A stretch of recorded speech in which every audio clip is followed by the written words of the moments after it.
والعباد ما خلقها أي خلق، ده كل نوع من الخلق ترى فيه من آيات الله ومن عظمة الله ومن قدرة الله ما يجعلك تؤمن أن خالقها هو الله، ما ليس لا خلق إلا الله. فمن خلق كل هذه الخلائق؟ طيب هاتوا لي مخلوق واحد من مخلوقات الله يستطيع الإنسان أن يخلقه. نعرف نخلق نملة؟ نحلة؟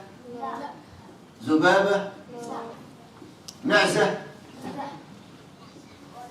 فمن الذي خلق الخلق؟ الله. الله الذي خلق الخالق وعرفنا أنه الخالق أوجد لنا كم من الخلائق لا نهاية له،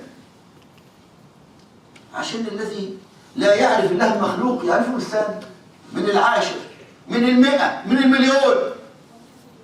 وادانا البصر وادانا السمع عشان نشوف ونسمع، وادانا المخ عشان نتخيل. لذا قال الله تعالى: هو الذي أخرجكم من بطون أمهاتكم. لما اتولدت وكنت بيبي كان في دماغك علم ولا كنت بلاطة؟ كلنا اتولدنا بلاطة، مش كده ولا ايه؟ قال تعالى: هو الذي أخرجكم من بطون أمهاتكم لا تعلمون شيئا. يبقى كلنا طلعنا ايه؟ من غير علم. ولا في واحد ممكن اتولد من بطن أمه عالم؟ حد نزل بيفكر ولا نزل بيقول مش كده ولا ايه؟ فخرجنا من بطون امهاتنا بلا علم، ثم اذن الله ان يدينا قوه عشان نفهم منها، فبدا بالسمع. لذا قال: هو الذي اخرجكم من بطون امهاتكم لا تعلمون شيئا وجعل لكم. اسمع بقى الترتيب ده، قال السمع وبدا بالسمع. هنقول ليه؟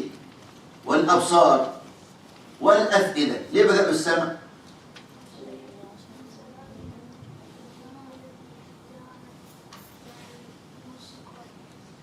الله يفتح عليك، انت قلت معلومه قريبه جميل. الله يفتح عليك، تعال اقعد يا عم، يلا حل بقى. طب هنخلص دي بتاع. فجعل لكم السمع. ليه قال السمع الاول؟ لان اللي خلقنا عارف ايه اللي بيتحرك فينا وايه اللي ما بيتحركش. اول جارحه تتحرك فينا السمع، وانت في بطن امك جوه في بطن امك صغنطوط كده خالص، بتلعب جوه الرحم. الرحم فيه ميه، عينك ما تقدرش تفتحها في الميه، لكن الاذن تشتغل في الميه، فتبقى قاعد في بطن امك وسامع قلب امك وعمال ينبض كده، فتقعد تسمع الموسيقى دي 9 شهور. فترة الرحم كلها قاعد تسمع امك كده، بطنها القلب بتاعها عمال ينبض. ولذلك اول ما بتولد وتطلع من بطن امك تعيط. اول ما تمسكك كده وتحطك على صدرها تسمع النبضات دي، ياه ده البيت بتاعي، تنام على طول. بيحصل ما يحصلش؟ هنا الحنان. فرب العباد اعمل السمع حتى نعرف امهاتنا. لو واحده غريبه خطفتك وحطتك على صدرها هتعيط برضه، لكن ماما عارف الموسيقى اللي هي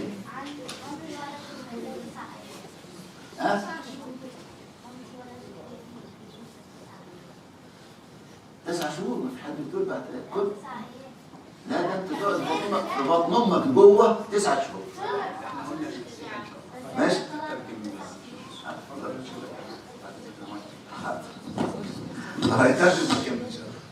بسم الله الرحمن الرحيم. شيخنا first said مرحبا بكم. He welcomes everyone and he's very happy to be with you. Jazakallah khair. We're happy to be with you as well, Sheikh. He asked a question that any of us here was available in this world 100 years ago, and we said no. What about 100 years later from now? Are we going to still exist? Of course no. So that means our age is very limited. عمرنا محدود. And we are part of so many creatures, the whole universe. Whether these creatures, we see them or we don't see them. They exist, millions and billions of creatures. And Allah Azza wa Jal created all the universe to serve you. This is very important to know. So we have to thank Allah Azza wa Jal for that. Every creature available, animal, insect, the air, the earth, the mountains, the water was created for your own good. That's how Allah Azza wa Jal, the wisdom, the most of mercy. And Allah challenged the people.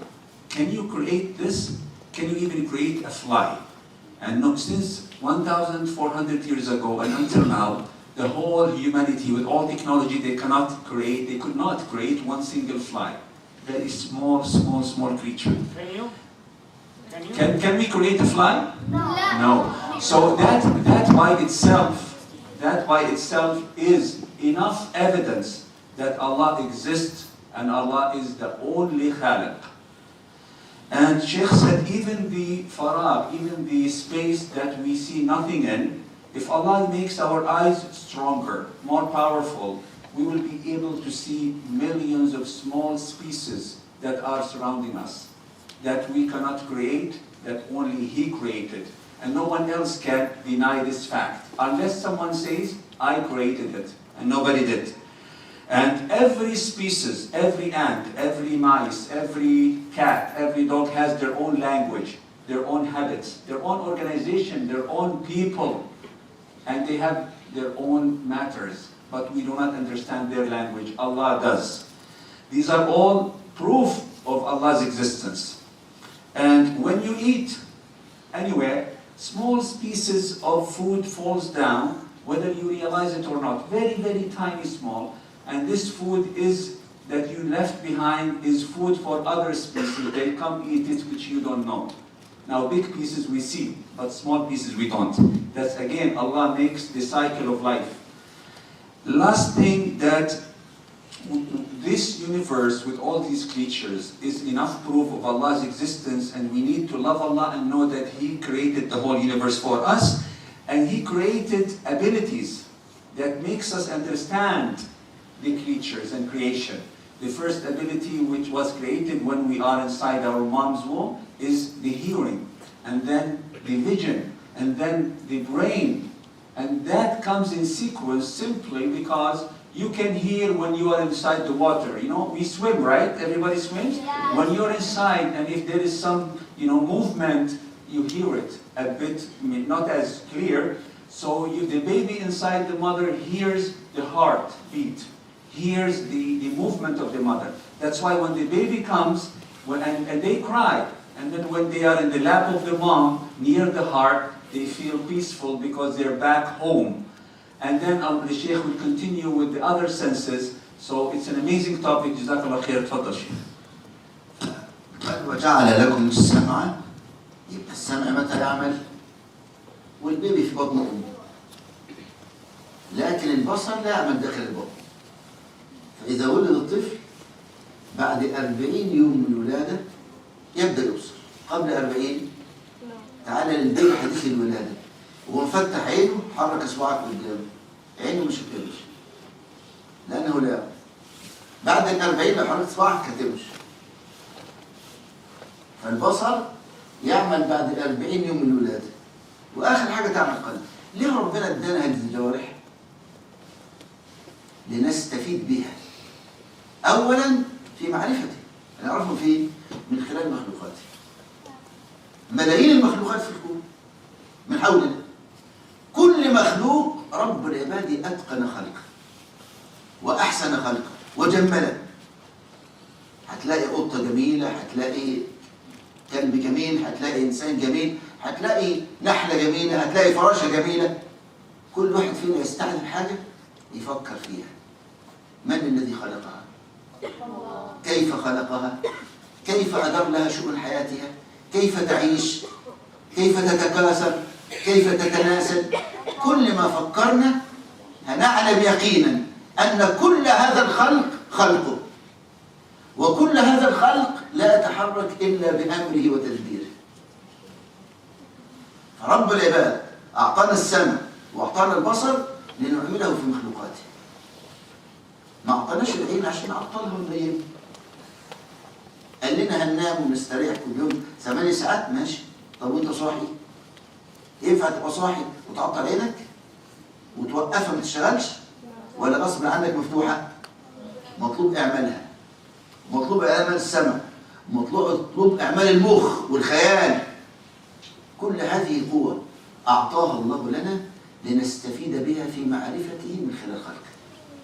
ولذلك أبنائي، أول ما أنزل الله الوحي به بدأ بأمر. متى ممكن رب العباد يعرفنا، ينزل لنا آيات تعرفنا من ربنا؟ لا، ما عرفناش. ادانا أمر واحد بس، قال استعملوا الجوارح دي. اقرأ. ها؟ أول آية نزلت إيه في القرآن؟ إيه معنى اقرأ؟ ها؟ هتقرأ في كتاب؟ لا. لا. هنوضح. خلي بالك، لما سيدنا جبريل نزل على النبي محمد صلى الله عليه وسلم، صلوا عليه بقى. لما نقول النبي محمد وتسمعوا اسمه لازم تصلوا عليه، لأن الله أمرنا بهذا. قال تعالى: إن الله وملائكته يصلون على النبي يا أيها الذين آمنوا صلوا عليه وسلموا تسليما. أنتم مؤمنين غير مؤمنين؟ مؤمنين بالله؟ كل المؤمن بالله ربنا بيأمره لما يسمع اسم رسول يصلي عليه، يقول اللهم صل وسلم وبارك عليه. ها؟ صلوا على رسول الله كده. تعبانين خالص خالص خالص. إيه، نايمين خلاص؟ تعبتوا؟ نخلص الدرس؟ نختم؟ طب عايزين نسمع الصلاة عليه؟ زيدوا النبي صالح. عايزينها بصوت عالي كده يرتج في المكان، اعرف انكم صاحيين كلكم. عايزينها بصوت عالي يثبت انكم رجاله. انتوا مش رجاله؟ رجاله ازاي وصوتكم ميت؟ عايزين الصلاة على بصوت عالي. يلا.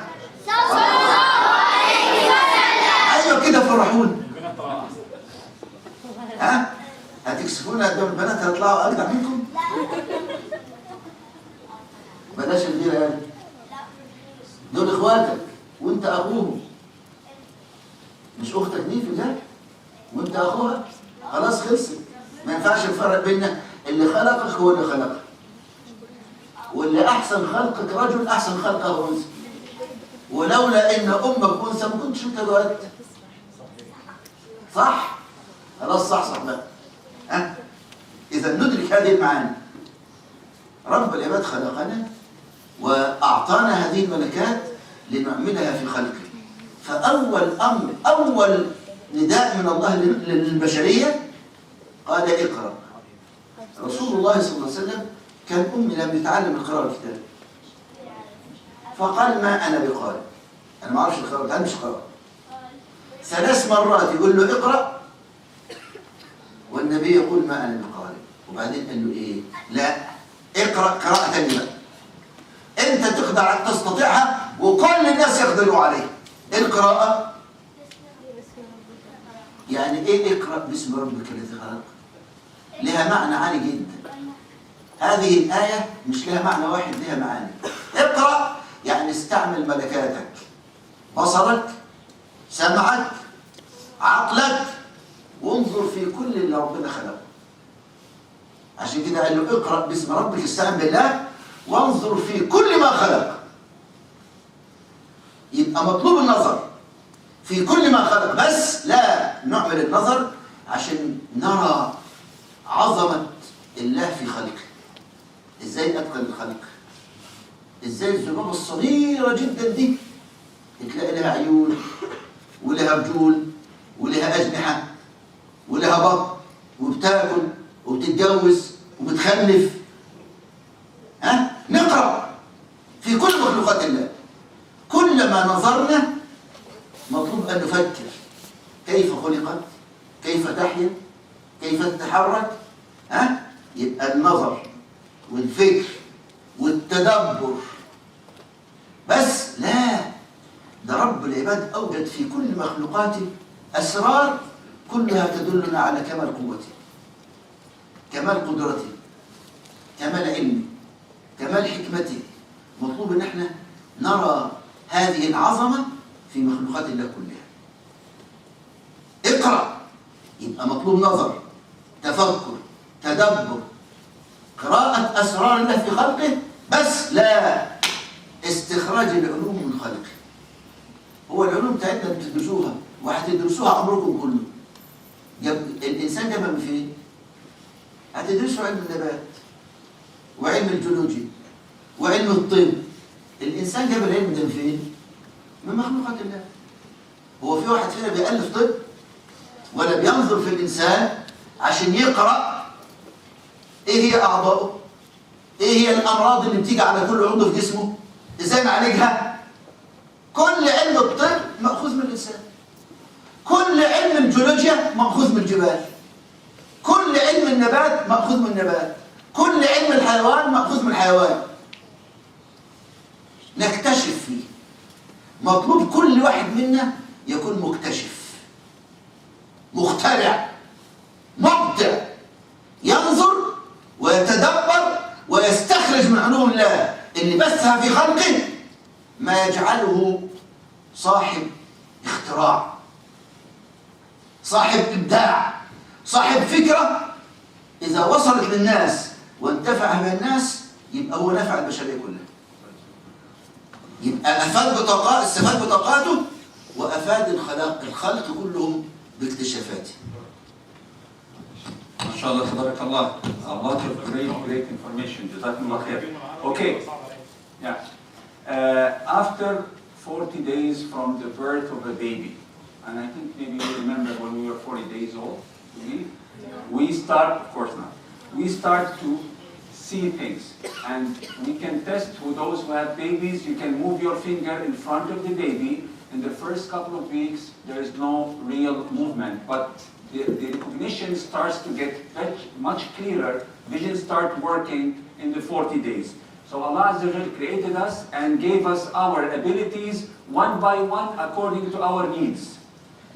And then gave us our abilities to use it. It's not just a decoration. You have eyes, you have brain, you have ears. So this will help you, number one, live and survive. Number two, to use it to know the creatures and creation of Allah Azza wa Jal. Is it just to know the creation of Allah? No, to know Allah through the creation of Allah. To get closer to Allah by learning about the creation of Allah. And this time where the brain works and analyze, we need to analyze how Allah Azza wa Jal created these creatures, and we see the wisdom in this creation through knowing, seeing, hearing and learning about مخلوقاته, the creatures of Allah Azza wa Jal. We have to learn, please pay attention here. If the teacher speaks to someone, you need to look here, please. We need to know that Allah Azza wa Jal, nothing in this universe moves or has any ability without Allah's permission. You cannot move your hand if Allah will not permit you. You cannot move your eyes. You are owned, created, controlled by Allah. So make sure you obey Allah in whatever Allah gave you. So نستخدم هذه القوة لمعرفة الله. We use whatever Allah gives us from information and ability to know Allah, to believe in Allah, to obey Allah. The first order that Allah gave to us in the Quran was Iqra. And Iqra, Muhammad sallallahu alaihi wasallam, he doesn't know how to read and write. He said, Ma ana biqari, I don't know how to read. And Allah knows he doesn't know how to read. Jibreel knows alayhi salam that Muhammad sallallahu alaihi wasallam doesn't know how to read. But what is the real meaning of Iqra? The meaning is use, استخدم ملكاتك, use your mind, brain, your eyes, your mouth, your ears to learn للتعلم والتفكر في مخلوقات الله, to understand Allah's creation, to get closer to Allah through learning about مخلوقات Allah Azza wa Jal. Even a small dhubaba, a small fly. The fly is born, the fly grows, the fly eats, the fly gets married, the fly dies, the fly has a role in life. Who controls it? Who gave it this ability? Who can take it away? Allah. No human can claim it. The last thing, every science we study in school, we study at home, we learn, is through learning from مخلوقاته, from the creation of Allah. The science of anatomy, it is study of human body, it's biology, human. You study of plants, you learn about plants. You study about animals, zoology, it's about animals. All the creations from Allah Azza wa Jal, we learn about them, we know the power of Allah through this knowledge. We get closer to Allah because we are paralyzed. We cannot do how Allah did this. We cannot understand unless we learn. Last thing the Sheikh mentioned, this is a message everyone here should be a scientist, should be someone who discover. You have to be a discoverer. You have to be a thinker. You have to be an inventor. This is how you use your eyes and mind and ears the way Allah wants you to use. So you can be someone who will help the human being live and happily and know Allah better. Barakallahu fikum. فكل العلوم التي اكتشفها الإنسان اكتشفها المخلوقات. انتوا الآن جميعا بتستخدموا المحمول. مش كده ولا ايه؟ والايباد وكل ده بيتواصل بايه؟ الرسائل اللي تجيلكم ده عن طريق النت. عارف كيف اكتشفها الانسان؟ ازاي تتحرك الاصوات في الهواء؟ ازاي تنتقل الصوره؟ الكلام ده اكتشفه الانسان في ايه؟ في مخلوق صغير جدا اسمه الصرصور. تعرفوا الصرصور؟ الصرصار. هتلاقي الصرصاره وهي ماشيه ليها ايه؟ ليها دراعين طوال كده. دي بيسموها قرص استشعار. عارفين قرص الاستشعار ده ايه؟ ده اقوى اريال على وجه الارض. اريال. عارفين الاريال؟ اللي بيلقط الصوره وبيلقط الصوت وبيرسل الارسال. اللي بيرسل واللي يستقبل الاريال ده تلاقي الصرصار ماشي في وسط غابه كبيره جدا. امراته فين؟ اخر الغابه. يديها اشاره وصوت تستقبل الصوت. عنده جوجل، بس جوجل رباني يحدد الراجل مكان مراته وهي تحدد مكانه وهم ماشيين ما بيتوش في الطريق. كل واحد منهم معاه ايه؟ GPS بس رباني. انت تقعد تدور في GPS وتجيب العنوان، لكن هم بيجيبوا العنوان بس بالاريال يلقط. اللي هي حركه يمين حركه شمال بالاريال ومعها جوجل رباني. كل هذا تعلمناه من خلق. الصاروخ اللي بيطلع على الطياره وتطلع الطياره تطلع وراها تنزل ينزل وراها. جبنا الفكره دي من فين؟ من البعوضه. عارفين البعوضه؟ الناموسه. الناموسه عندها جهاز في جسمها يحدد الحراره، درجه الحراره. وانت نايم جسمك بيضخ حراره يطلق، ولذلك اول ما تنام على الفرشه تبقى بردان، بعد شويه تلاقيها دفيت لان جسمك بيضخ عليها حراره. الحراره دي بتعمل زي مجالات، دايره ورا دايره ورا دايره. الدايره البعيده خالص تلاقي حراره ضعيفه، اول ما تقرب من الجسم تلاقي ايه؟ الحراره سخنه. وذلك تبقى انت جاي بردان وتلاقي اختك في البيت او امك اول ما تمسك ايدك تلاقيها دفيانه وايدك انت بردان. الحراره دي ليها مجال زي المجال المغناطيسي كده. الذبابه عندها الجهاز ده، تبقى بالليل تتحرك والدنيا ظلام، ظلام شديد جدا وانت نايم ومغطي جسمك كله، وفيه جزء صغير قوي عند ودنك عريان. الذبابه تسيب جسمك كله وتروح على الجزء ده. عرفتوا ازاي؟ الجهاز ده يجذبها فين الحراره العاليه بتروح عليها. وربنا مديها طبيب. خلي بالكم صح معايا. الناموسه دي يا اخوانا دكتور على ارقى مستوى. عايزه تقرص شيل نص دمك، تمصه ازاي؟ صح يا شباب. لا ده قبل ما تحط بتروح مديك حقنه بنج تبنج المكان عشان انت ما تحسش بيها، وتروح شرطه بالمشرط ومدخله الذباب الابره بتاعتها وتمص الدم. انت لا تشعر بالمشرط ولا تشعر بدخول الابره ولا تشعر بنص الدم، وبعد ما تيجي تطير انت قرصتني ناموسه. يبقى انت اشطر ولا هي؟ لا تشطر منك. شفت بقى؟ العلماء لما لقوا الله ده فيها جسم بينجذب للحراره، بدأوا يدوروا ازاي نكتشف الجسم ده لغايه ما اكتشفوه، حطوه في الصاروخ، الصاروخ طالع يلاقي الطياره نفسها بتطلع عادم، العادم ده فيه حراره. اول ما يوصل الصاروخ للعادم يدور على فين الحراره العاليه فيجري عليها، تطلع الطياره يطلع وراها، تنزل وراها لغايه ما يجيبها. يبقى فكره الصاروخ خدناها من فين؟ من البعوضه. كل علومنا اكتشفناها في الخالق. الخالق اللي خلقنا عارف ان كل العلوم دي في خلقه. عشان كده ادانا اول امر ان اقرا. الامر ده لمين؟ لنا كلنا. الصغير والكبير والذكر والانثى والمتعلم وغير المتعلم مطالب انه ينظر يقرا في مخلوقات الله ليستخرج علوم، ليستنبط علوم، حتى يتعلم البشر ويرتقي البشر ويتقدم البشر ويصبحوا اسمى البشر. فهمنا القصه؟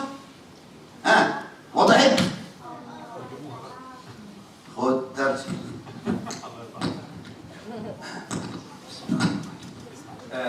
Sheikh Nash'at, Dr. Nash'at gave a great example about things that we cannot live without right now, which are our cell phones, iPad, TV, computer, those devices with high technology. Some people may think, mashallah, we people created it from nothing, like Allah Azza wa Jal did not descend this from heavens, but that's a wrong conception. We have learned from the creatures of Allah Azza wa Jal. An example that Sheikh gave is the cockroach.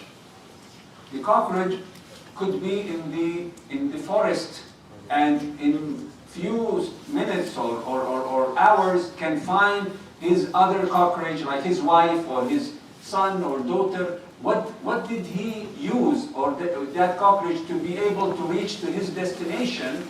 It is those small, tiny things on the head that looks like an antenna, that looks like something that brings waves. They use sounds and waves that we cannot see or feel, so they can know where they should go to find food, where they should go to find their own family. These kind of waves, that's exactly what our cell phones, that human beings discovered that they can do something like that, but not as perfect as that.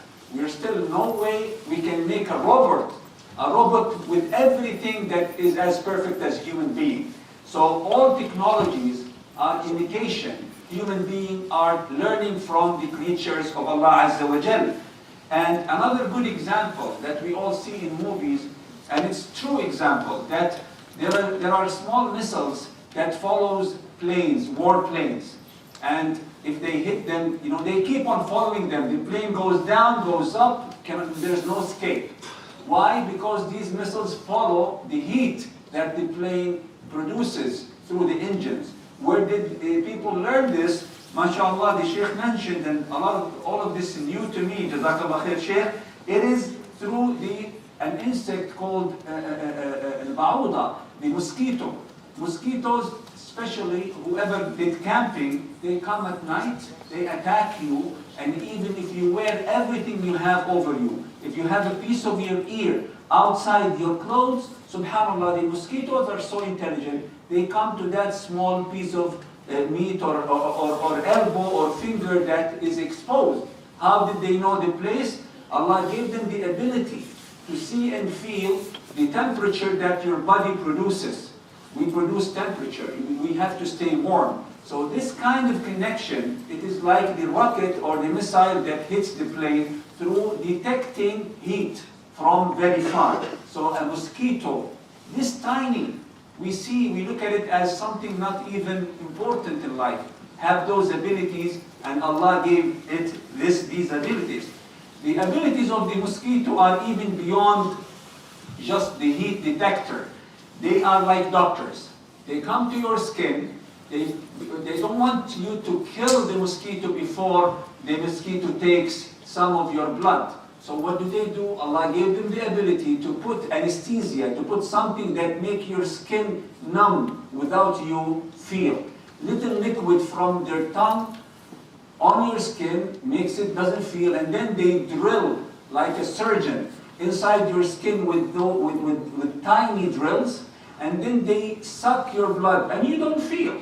They can stand there for quite a while, and only you feel when the mosquito flies away, and it's too late to find them or to kill them. A surgeon. So we've learned anesthesia, we've learned surgery from mosquitoes.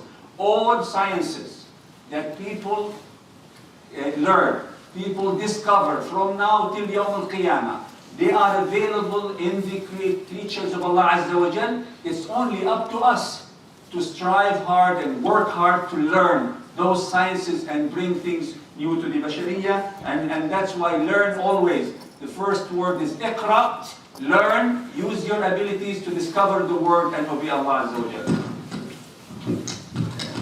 لما صدر هذا الأمر يقرأ صدر للأطفال للكبار والصغار الكل. علي بن أبي طالب كان طفل مثله، كان عمره كم سنة؟ 10 سنوات. كم واحد عمره 10 سنوات؟ ها؟ كان في سنكم كده. أول ما سمع يقرأ طلع من البيت فبص لقى قدامه شجرة توت. شجرة توت نوع من الشجر. فقعد يفكر وينظر، الله ده ورق التوت ده بتاكله مخلوقات كثيرة جدا. بياكلوا الجمل يتحول في بطنه لإيه؟ لبعر. الإخراج اللي بيخرجه ماشي؟ بتاكلوا الدودة يتحول في بطنها لحرير. نفس الورقة يأكلها البعير يخرج بعر، يأكلها الدود يخرج حريرا، يأكلها الغزال يخرج مسكا ريحته جميلة جدا. ولذلك لما سألوه أنت عرفت ربنا إزاي؟ ماشي في القرآن قال عرفته بورق التوت. أول معرفة ليه كانت هذه، قال عرفته بورق التوت، يأكله البعير فيخرج بعرا، يأكله الدود فيخرج حريرا، يأكله الغزال فيخرج مسكا، والطعام واحد وسبحان من صنف في البطون المخرجات. عليه طفل 10 سنوات. الأعراب البصير اللي لا يقرأ ولا يكتب في الجبل عرف ربه لما قرأ، فبيسألوه عرفته ازاي؟ قال لهم البعرة تدل على البعير، لو لقيت وساخة بتاعت كلب هتقول مر كلب من هنا، مش كده ولا ايه؟ ولا الوساخة بتاعت كلب تيجي لوحدها؟ لازم في كلب عملها، مش كده ولا ايه؟ قال البعرة تدل على البعير، ولو قدم لو لقيت أثر قدم في الأرض يبقى في بني آدم مشي من هنا. قال والأثر يدل على المسير. طيب وسماوات ذات أبراج وأرض ذات فجاج، جبال أو أودية، حاجة قريبة جدا في الكرة الأرضية لما تمشي فيها تذهل. سماوات ذات أبراج وأرض ذات فجاج وبحار ذات أمواج، ألا يدل كل ذلك على اللطيف الخبير؟ الأعرابي قرأ والطفل قرأ والكبير قرأ والكل وصل لحقيقته، عرف ربه وعرف علومه في كونه. يبقى الهدف الرئيس من اقرأ الأولى إن احنا نصل لمعرفة الله لحد اليقين. وفي هذا يقول الله تعالى وكذلك نري إبراهيم ملكوت السماوات والأرض وليكون من الموقنين. الأمر الثاني إن احنا نجمع ما في الكون من علوم ننتفع بها ونكتشفها ونحولها لشيء يخدمنا في حياتنا كلنا كبشر. المكتشف اللي اكتشف دواء ولا اكتشف علاج ولا اكتشف جوجل، كل البشرية تنتفع به، يأخذ هو أجر بمثل كل البشر. واضح المعنى؟ فمطلوب كل واحد فينا يكون مبدع ومكتشف.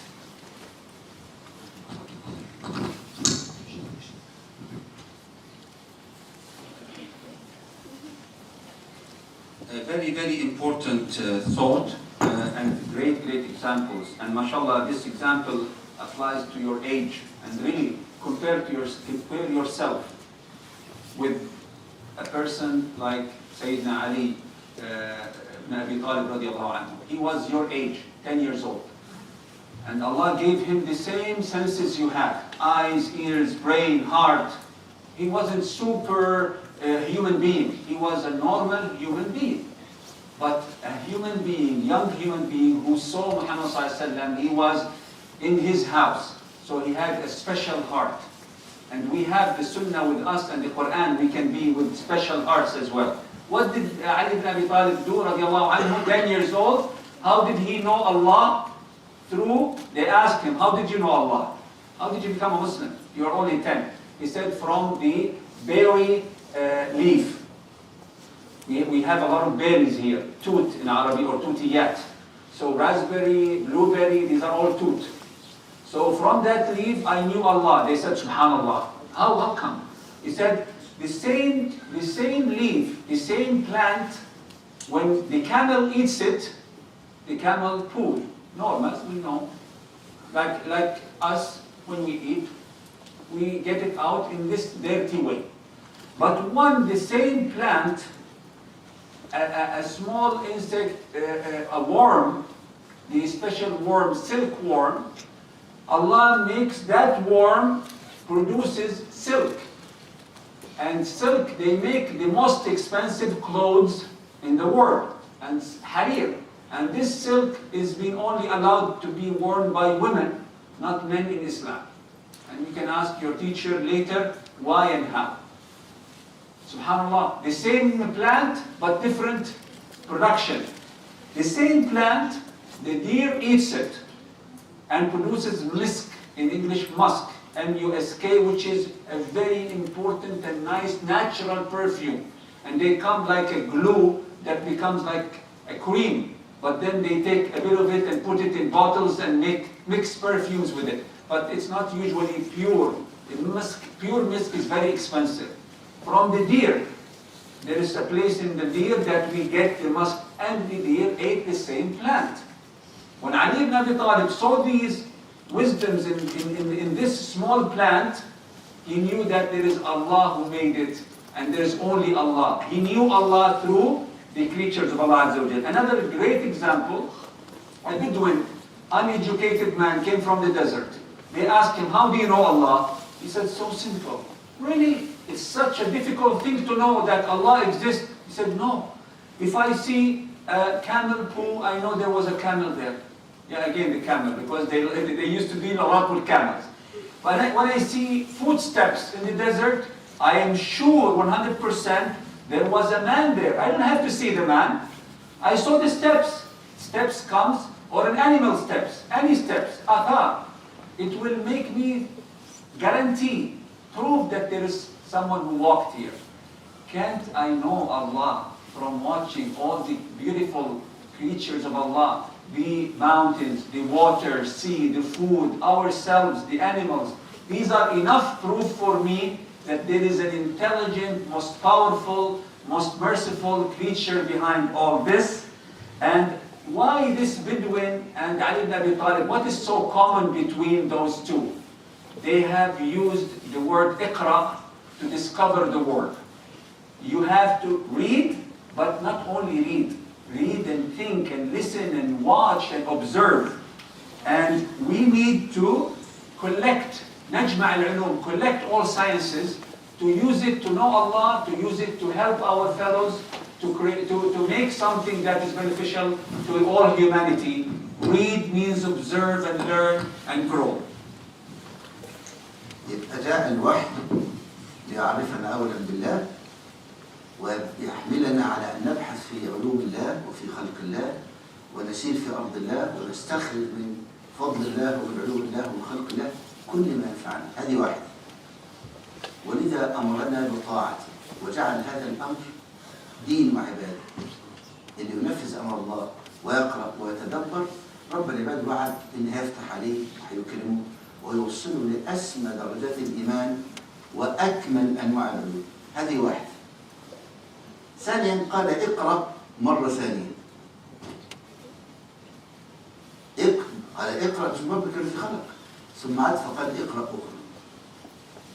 اقرأ وربك الأكرم الذي علم بالقلم فأنزل لنا الكتاب اسمه القرآن. جمع الله لنا فيه كم من العلوم تفوق العقول. منها علوم خاصة بالكون، ومنها علوم خاصة بحياتنا وأخلاقنا، ومنها علوم هي من علوم الله لا يمكن لعقل الإنسان أن يوصل إليه، لا يمكن. لذا قال اقرأ وربك الأكرم الذي علم بالقلم، العلوم اللي احنا نعرفها. وبعدين قال علم الإنسان، الله يفتح عليكم، يعني ما لم يعلم ها ولا يستطيع يعرفه لوحده استحالة، لأن هذا علم من علوم الله، ولولا أن الله عرفنا إياها ما عرفناه. طيب هضرب لكم مثال. كلنا أحياء عايشين بإيه؟ بالروح. إيه هي؟ ما هي الروح؟ ها؟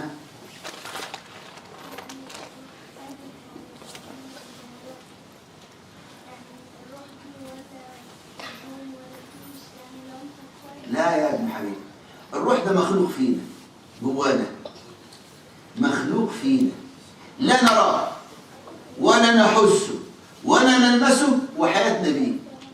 قبل نفخ الروح فينا كنا حته لحم صغيره كده في بطون مهد كلنا، فلما نفخ فينا الروح اصبحنا بني ادمين بنتحرك منها. لو اخذ الروح منا متنا وصرنا جثه هامده، لا حركه ولا حس ولا حياه. ما هي الروح؟ مخلوق فينا. من يعلم علمها؟ لا يعلم علمها الا الله، وغيرها كثير.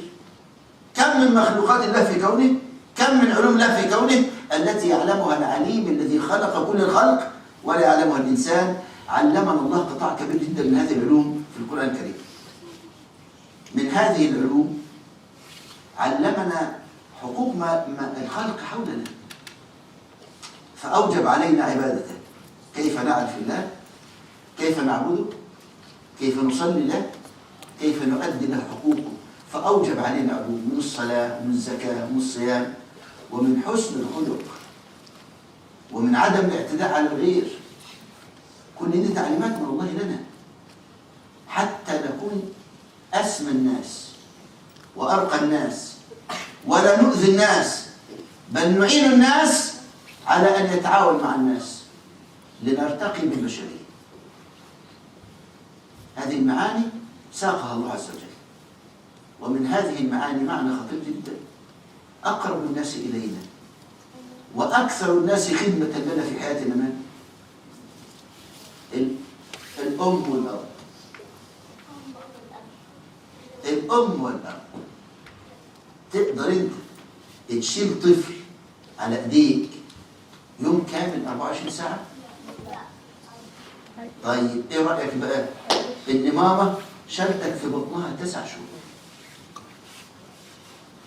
9 شهور شايلاك جوه بطنها وانت عمال مش ساكت، بتلعب وبترفص وتديها كل شويه برجل كده في بطنها.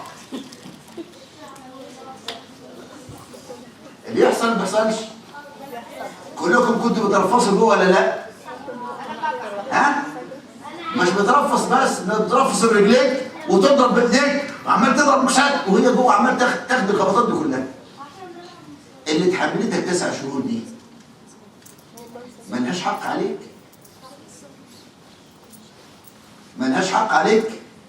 ومش كده بس، ده حتى بعد ما ولدت قعدت 2 كاملتين شايلاك على صدرها وترضعك من لبنها. حصل ما حصلش؟ ولو ما حصلش الكلام ده ما هنكونش بقيت بني ادم. يبقى اللي جعلك سبب، اللي كانت سبب في ان تكون انسان، امك. ومين اللي كان بيرعى امك ومفرغها ليك وبيصرف عليها وطالع عين اللي خلفوه رايح جاي رايح جاي عمال يصرف هنا يصرف هنا وانت تقول تتسير يجيب لك بامبرز مش بابا. فين حق بابا وماما؟ فين حق بابا وماما؟ هل في يوم من الايام بابا وماما قالوا لك يا ابني احنا خدمناك ادينا مقابل؟ امال انت لما تيجي تعملهم خدمه تقول لي انا خدمتك يا ماما. خدمتك يا ماما؟ يا دي تلام وخلي عنك لام. ايه خدمتك يا ماما دي؟ بعد خدمتها دي كلها ليك تقول لها خدمتك؟ ده انت لو بوست ايديها ورجليها وقعدت تحت طلبها وامانيها العمر كله لن توفيها حقها. تقدر توفيها حقها؟ لا.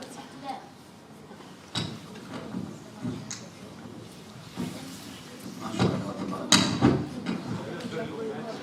Okay, let's pay attention. جزاكم الله خير. الوحي جاء لنعرف الله وسخر لنا كل شيء. Allah Azza wa Jal have sent Quran, sent orders, sent Iqra for us.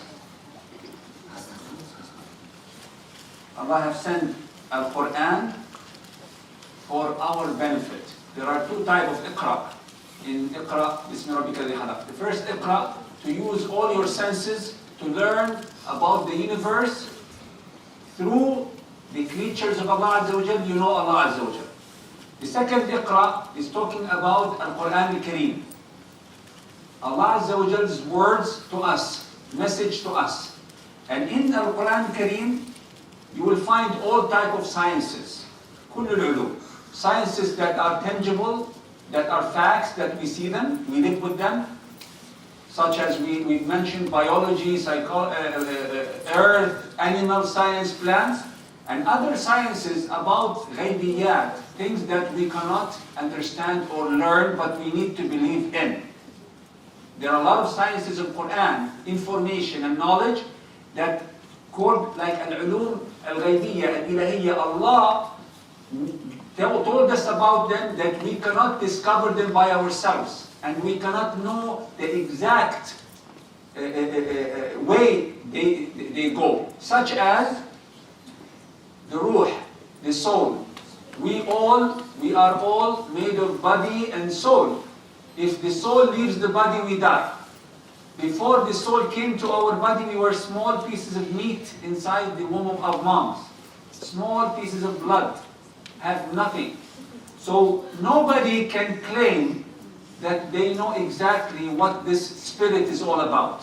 What is the color, the smell, the size, the shape of your spirit, of your ruh, of your soul. Nobody can do that. But everybody knows there is a soul. And that's why when this soul leaves the body drops dead. Whether through sickness or car accident, at the end of the day, there is a body that has no soul. This is an example of knowledge of the unseen, of the ghaib. In the Quran, Allah Azza wa Jal not only gave us sciences and knowledge, He also asked us for acts of worship, ibadat. Brothers and sisters, listen to this. Allah told us to do things that will benefit us and will make us among the worshippers of Allah Azza wa Jal. And we need to learn Siyam, Qiyam, Quran, Salah, Zakah. All these are in the Quran called Ta'ah. You need to be Ta'ah, you need to obey Allah, and you need to know for sure this is done for your own good. And Allah asked us for Al-Khuluq Al-Tayyib was-Suluk Al-Hasan, the good manners. So there is different way that you know Allah Azza wa Jal.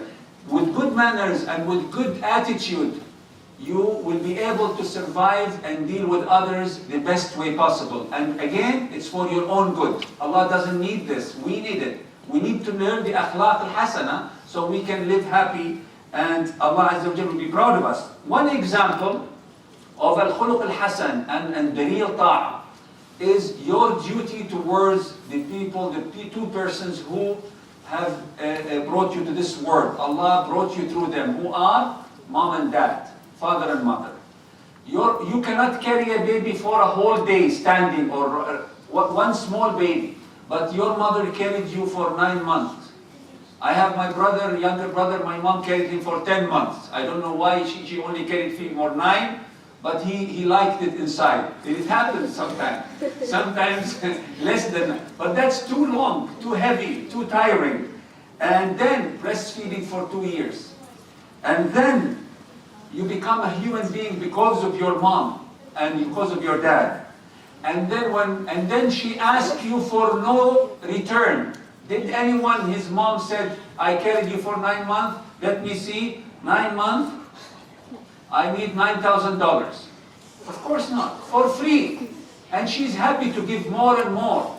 But if we go wash a dish, I need money. I helped you. You give me $10. I clean the car of my baba. Give me $5. I need a return. Subhanallah. That's why parents are so important. Even if you serve them your life, you will not give them any real return. And this is only because of Allah. Your father protects you, brings money, make your life better, helps you understand. This is all very important to know. Your parents, after Allah Azza wa Jal and Muhammad Sallallahu Alaihi Wasallam, are your best priorities. Yes? Okay, so after the... هختم.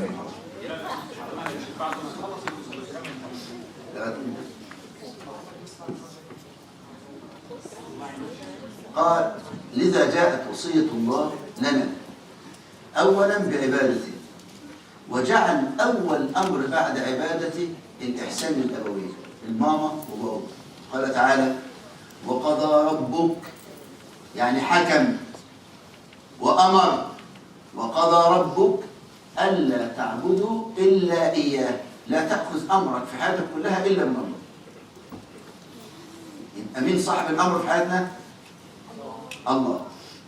وقضى ربك ألا تعبدوا إلا إياه. بعدين قال وبالوالدين إيه معنى إحسانا؟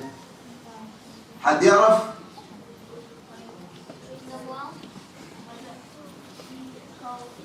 عربي نعم.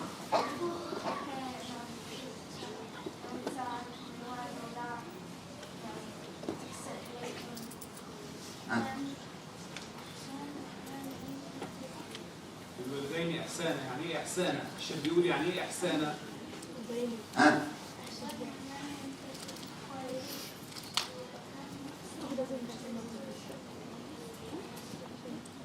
كويس، تعمل عادات كويسة، هذا يسمى البر، لكن الإحسان أعلى من هذا. سماع الكلام. كن مؤدب. أطيع. كل دي معاني بسيطة في الإحسان. الإحسان أعلى من كده. الإحسان يعني إيه؟ مش فقط حسن الخلق، ده مطلوب ننظر لنظرات عين ماما وبابا ونبدأ نفكر هم عايزين ايه، اللي يتمنوه مننا ايه، مش اللي يطلبوه، اللي يتمنوه. ممكن ماما تطلب منك حاجة بسيطة لكن هي نفسها تتمنى لك تبقى الأول على الطلب. لو انت طلعت الأول أحسنت إليه، حققت أمنية. فين أماني ماما وبابا؟ فين نظرات عينهم تذهب؟ مطلوب نبحث نحن وندور ماما عايزة ايه؟ بتحب ايه؟ تتمنى ايه؟ نعمله. يقول عبد الله بن عمر كنت آكل مع عمر. عبد الله بن عمر ابن سيدنا عمر الخطاب، فجالس ياكل مع أبوه، الأكل في نص الاثنين. فعبد الله بن عمر يبص عينين بابا راحت فين؟ على أي مكان في الأكل. الطبق اللي راحت على عين بابا عبد الله ما رضاش ياكل منه. فبيسألوه ليه؟ قال خشية، أخشى إن تكون عين عمر لما نظر إلى الأكل ده عجبه واشتهاه، أروح أنا أكله؟ ينفع؟ قال كنت أنظر إلى مواضع نظر عمر في الطعام حتى لا آكل ما اشتهته نفس عمر. بل ما هو أشد، عبد الله بن عمر نفسه ماشي في يوم في الصحراء، لا راجل ماشي في الجبل راسه عريان ورجليه حافية مفيش نعل جزمة، والحر شديد جدا والأرض مولعة نار. في منطقة مكة الأرض درجة الحرارة بتوصل لكام؟ ل50 50 مئوية، مش فرنتي، فرنتي. وضحت؟ فالأرض بتبقى مولعة نار، لو حطيت رجلك تتشوي. فسيدنا عبد الله بن عمر رأى راجل بهذه الصورة، عمل إيه؟ راح خلع طاقيته لبسها له، وخلع جزمته لبسها له، راكب على حمارة، نزل على الحمار ركب راجل. فالصحابة اتعجب، يا ابن عمر أنت بتعمل كده ليه؟ الراجل ده راسه ألفت الشمس، اتعود عليه، ورجليه اتعودت على الأرض، وماشي على رجليه، أنت لا طاقة لك بهذا.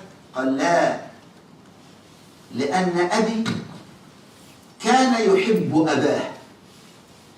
أبويا كان بيحب أبوه، أبوه صاحب أبوه، صاحب بابا، أبوه صاحب بابا، مش هو، أبوه. والنبي وصانا فقال إن من أبر البر، من الإحسان لأبوين، حب أهل ود أبي. مش أحب صاحب بابا، أحب أولاده. وضحت؟ يبقى ماما بتحب مين؟ خالتي، صاحبتها فلانة. أحب اللي تحبهم ماما وبابا، وأحب أولادهم كمان، لأن حبي لهم هيريح نفس ماما وبابا. واضح المعنى ده؟ هو ده الإحسان. الإحسان أكبر يا أولادي من قضية إن أنا أكون حسن خلق معهم، لا، ده أنا بدور إيه اللي بيحبوه، إيه اللي يشتهوه، إيه اللي يتمنوه، أسعى لتحقيقه. وصل المعنى الخطير ده؟ هو ده معنى الإحسان.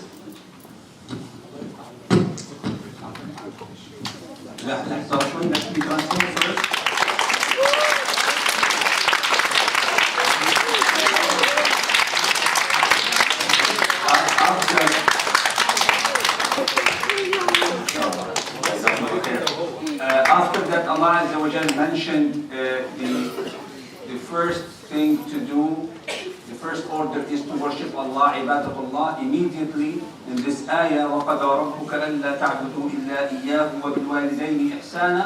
Immediately after worshiping Allah, you need to do ihsan to your parents. And the Sheikh have asked many of you, what does ihsan means? And a lot of you gave good examples, but they are not yet ihsan.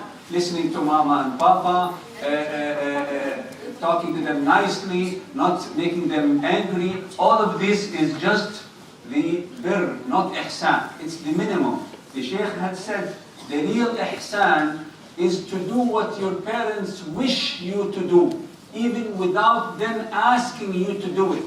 If you know your mom wants you to be good at school, study, if not for yourself, at least to please her, even if she didn't ask. If you know that your father wants your room to be clean, clean it without waiting for your mom or dad to ask you. This is the top. That much that a great Sahabi, the son of Umar ibn Khattab, which we all know, his son named Abdullah, when he used to eat with his parents, especially his father, he used to not put his hand on any food before he looks at his father first. Maybe his father is looking at this piece of food, or that piece, that small pickle, or that small olive. Before he makes sure the eyes of his father is looking somewhere else, just in case the father wants to eat this bite.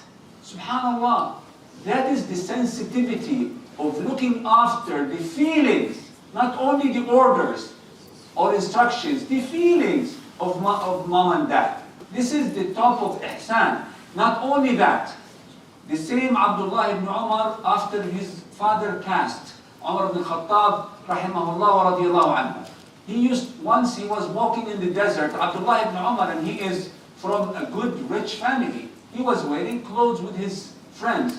He saw a person in the desert walking barefooted and without anything protecting his head from a very hot sun, hot earth, 50, 60 degrees.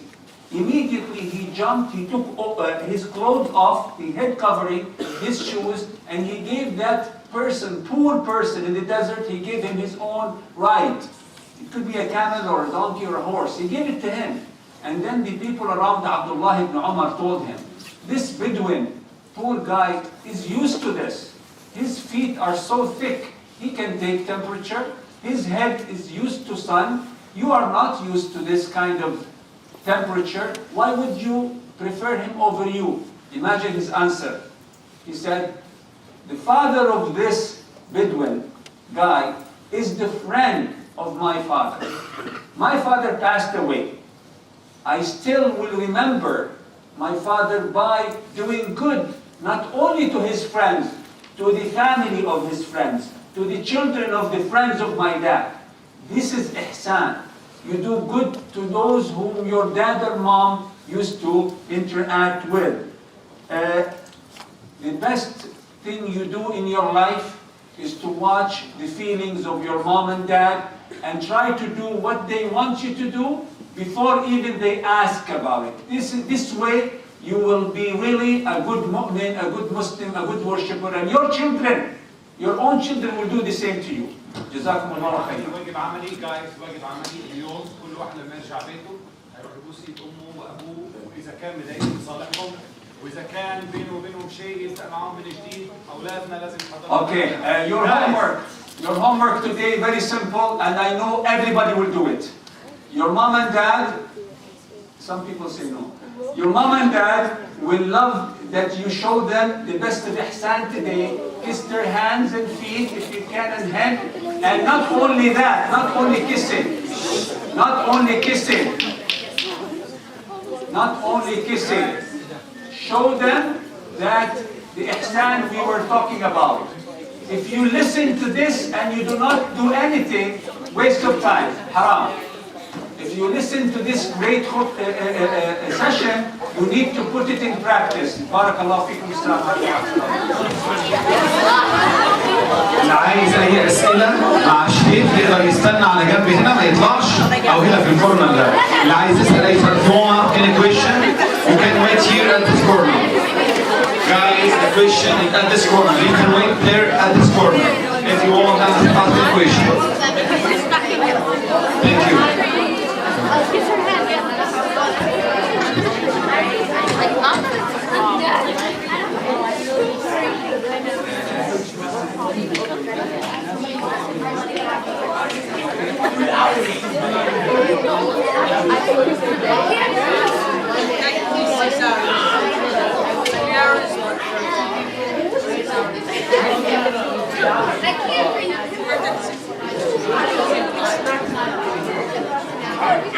We worked on the same thing on the same time.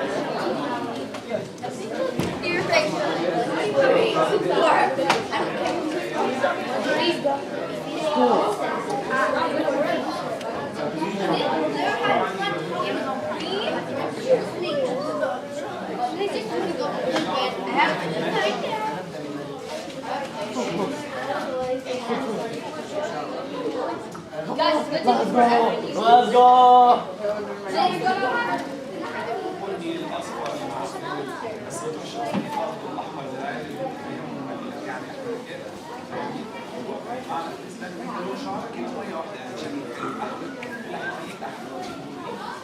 Theory, what's my name?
لازم يوم ولكن دول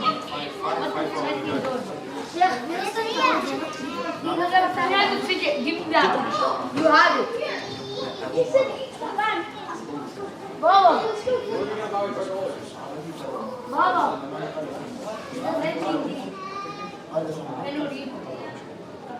مش معنى كده ان ابوه مش هيقول يعني صاحب امك اكثر من ابوك يعني مع ابوك يرجع ابوك شغال ولا شغل ولا عين ساعد دي هتقعد معاه بتاع معمر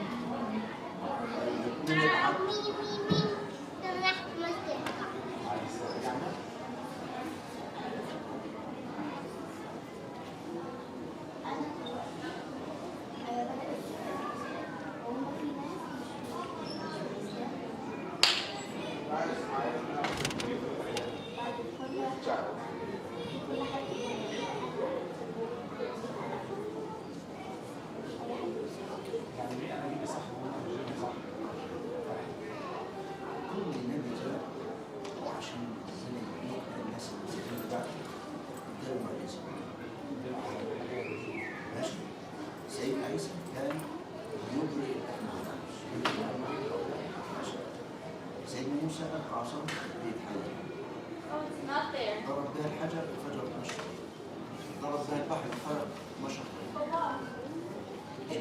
اللي شافه سيدنا موسى عمل مش كده واللي شافه سيدنا عيسى عمل يحيى طب واللي دلوقتي حد منهم شاف سيدنا موسى؟ حد شاف سيدنا عيسى؟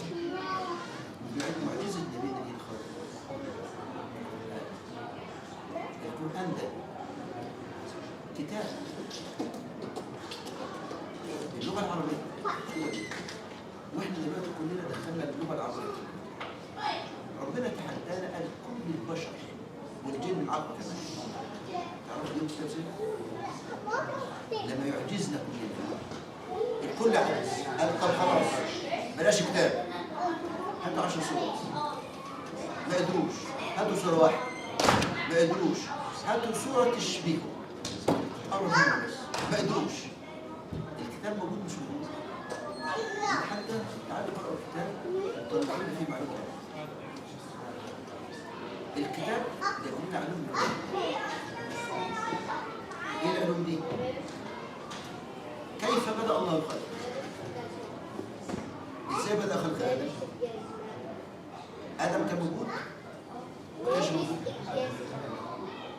خلق السماوات والأرض قبل خلق آدم عرفنا ازاي خلقه مين يقدر يجيب لنا معلومه واحده عن الفيديو 5 سنين ولا حد لما يدينا هو معلومات عن هذا العلم يبقى ده علم رب ولا علم بشر؟ يخلي علم رب وغير اكتباء لما نموت ايه اللي يحصل لنا لغايه يوم القيامه لغايه القيامه ذكرنا تفصيلا ايه اللي يحصل عندنا ايه اللي يحصل بعدين ايه اللي يحصل يوم القيامه ايه اللي يحصل في الجنه وفي النار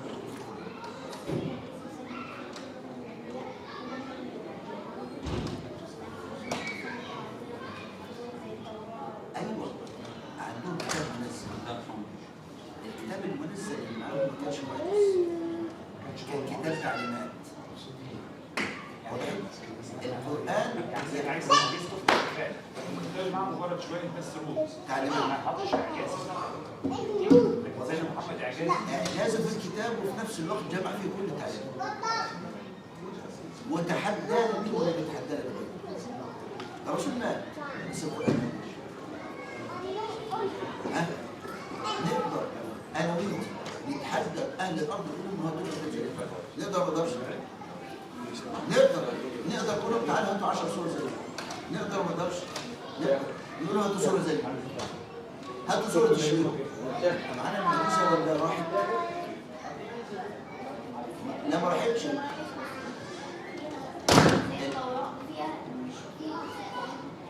لا يا القرآن تحدى الإعجاز لأن دي مميزة مختلفة عن التوراة. الإنجيل منزل من عند الله كان تعليمات. والتوراة المنزلة من عند الله كانت تعليمات. القرآن كتاب إعجاز وتحدي. ربنا سمع فيه أكثر من 500 معجزة. بتسأل على اسم صح؟ معجزات عربية، معجزات علمية، معجزات حسية. شمسية ومعجزات غيبية. كل ده مذكور في القرآن، والقرآن تحدى. برافو عليك. فأنا لما أقول أنا آمنت بيه، شفته ولا ما شفتوش؟ أنا شفته،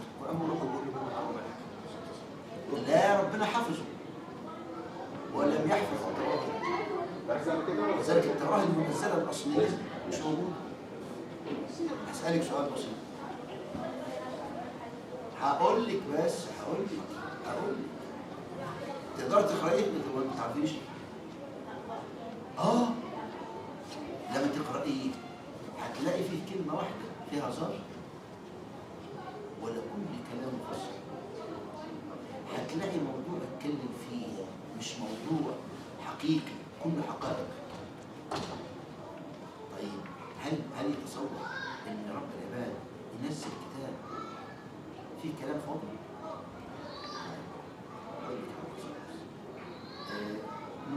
النقطة الأولى، التوراة الأصلية نزلت بين